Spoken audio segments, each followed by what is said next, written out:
সাদউদ্দিন ও ফয়সাল আহমেদ ফাহিম তারা কিভাবে বারবার বাংলাদেশ জাতীয় ফুটবল দলে সুযোগ পাচ্ছেন? সিন্ডিকেট, কোটা নাকি কোচের পছন্দ?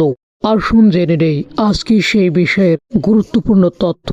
বাংলাদেশ জাতীয় ফুটবল দল যেখানে জায়গা পাওয়া মানে স্বপ্ন ত্যাগ আর লড়াইয়ের পুরস্কার, কিন্তু প্রশ্ন উঠেছে বারবার, যারা পারফরমেন্স করছে না তারা কিভাবে বারবার এই দলে জায়গা পাচ্ছেন? বিশেষ করে সাদউদ্দিন ও ফয়সাল আহমেদ ফাহিম, এই দুই নাম এখন ফুটবল প্রেমীদের মাঝে। গত কয়েক বছরে জাতীয় দলে অসংখ্য সুযোগ পেয়েছেন তারা, কিন্তু ফলাফল কোথায়? গোল সংখ্যা কম, অ্যাসিস্ট নেই বললেই চলে, আর মাসে ইমপ্যাক্ট প্রায় শূন্য। তাহলে প্রশ্ন উঠছে, পারফরমেন্স ছাড়াই কেন বারবার ডাক আসছে তাদের জন্য? ফুটবল অঙ্গনে গুঞ্জন বলছে এখানে চলছে এক অদৃশ্য সিন্ডিকেট। কেউ কেউ দাবি করেন কিছু খেলোয়াড় বিশেষ কোচ বা কর্মকর্তাদের ফেভারিট লিস্টে থাকেন, তাদের জন্য নিয়ম আলাদা, পারফরমেন্স নয়, পছন্দই যেন মূল মাপকাঠি। কেউ বলেন এই খেলোয়াড়রা ক্যাবরেরার যুগের প্রিয় মুখ, তাদের বাদ দেওয়া মানেই কোচের নিজের নীতির বিরুদ্ধে যাওয়া, তাই ব্যর্থ হলেও সুযোগ মিলে বারবার।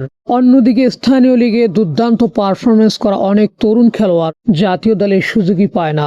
মেহেদী হাসান মিঠু, ইসা ফয়সাল, এরা নিয়মিত পারফরমেন্স করছে, কিন্তু এরা মাঠে প্রমাণ করেও জাতীয় দলের সুযোগ পায় না। তাহলে কি সত্যি সুযোগ নির্ভর করছে না ট্যালেন্টে, বরং সুযোগ নির্ভর করছে সিন্ডিকেটে?